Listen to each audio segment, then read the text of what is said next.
हरे कृष्णा, राधे राधे। दोस्तों, आप सभी लोगों का स्वागत है हमारे इस YouTube चैनल शिखा भक्ति धारा में। आप सभी लोगों को परवर्तनी एकादशी की हार्दिक शुभकामनाएं।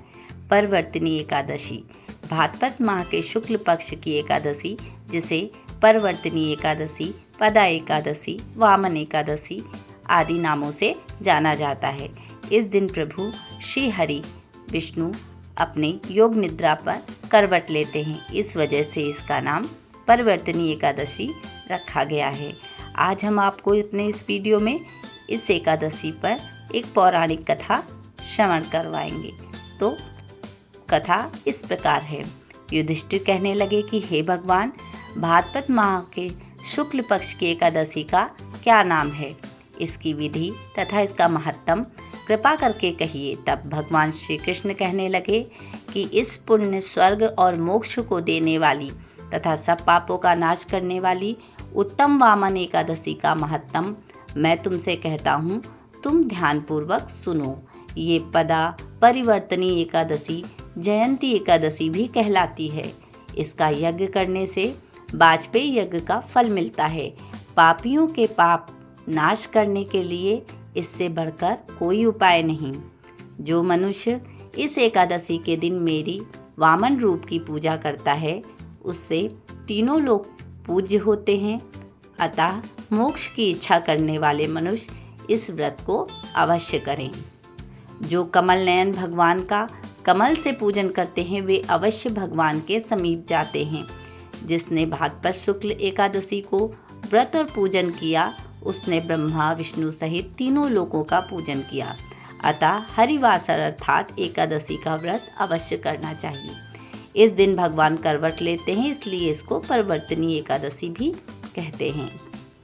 भगवान के वचन सुनकर युधिष्ठिर बोले कि भगवान, मुझे अति संदेह हो रहा है कि आप किस प्रकार सोते और करवट लेते हैं तथा किस तरह राजा बलि को बांधा और वामन रूप रखकर क्या क्या लीलाएं की।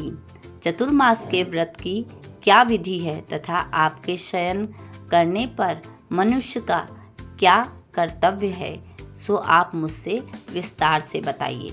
श्री कृष्ण कहने लगे कि हे राजन, आप सब पापों को नष्ट करने वाली कथा का श्रवण करें। त्रेता युग में बलि नामक एक दैत्य था। वो मेरा परम भक्त था। विविध प्रकार के वेद सूक्तों से मेरा पूजन किया करता था और नित्य ही ब्राह्मणों का पूजन तथा यज्ञ के आयोजन करता था। लेकिन इंद्र से द्वेष के कारण उसने इंद्रलोक तथा सभी देवताओं को जीत लिया। इस कारण सभी देवता एकत्र होकर सोच विचार कर भगवान के पास गए। बृहस्पति सहित इंद्रादि देवता प्रभु के निकट जाकर और नतमस्तक होकर वेद मंत्रों द्वारा भगवान का पूजन और स्तुति करने लगे। अतः मैंने वामन रूप धारण करके 5वां अवतार लिया और फिर अत्यंत तेजस्वी रूप से राजा बलि को जीत लिया। इतनी वार्ता सुनकर राजा युधिष्ठिर बोले कि हे जनार्दन, आपने वामन रूप धारण करके उस महाबली दैत्य को किस प्रकार जीता? श्री कृष्ण कहने लगे, मैंने बलि के से 3 पग भूमि की याचना करते हुए कहा, ये मुझको 3 लोक के समान है और हे राजन, ये तुमको अवश्य ही देनी होगी। राजा बलि ने इसे तुच्छ याचना समझकर 3 पग भूमि का संकल्प मुझको दे दिया और मैंने अपने त्रिविक्रम रूप को बढ़ाकर यहाँ तक कि भूलोक में पद, भूर्लोक में जंघा, स्वर्गलोक में कमर, महलोक में पेट, जनलोक में हृदय, यमलोक में कंठ की स्थापना कर सत्यलोक में मुख उसके ऊपर मस्तक स्थापित किया।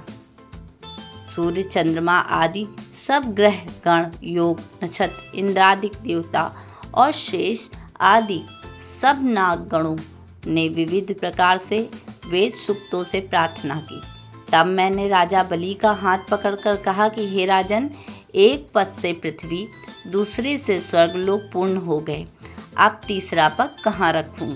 तब बलि ने अपना सिर झुका लिया और मैंने अपना पैर उसके मस्तक पे रख दिया, जिससे मेरा वह भक्त पाताल को चला गया। फिर उसकी विनती और नम्रता को देखकर मैंने कहा कि हे बलि, मैं सदैव तुम्हारे निकट ही रहूँगा।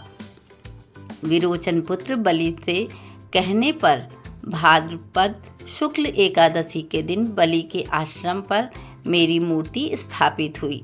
इसी प्रकार दूसरी क्षीरसागर में शेषनाग के पृष्ठ पर हुई। हे राजन, इस एकादशी को भगवान शयन करते हुए करवट लेते हैं, इसलिए तीनों लोकों के स्वामी भगवान विष्णु का उस दिन पूजन करना चाहिए। इस दिन तांबा, चांदी, चावल और दही का दान करना उचित है। रात्रि को जागरण अवश्य करना चाहिए।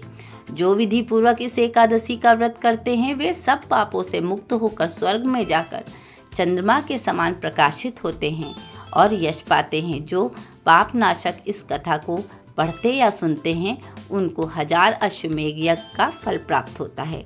इस प्रकार से इस परवर्तनी एकादशी की व्रत कथा पूर्ण हुई।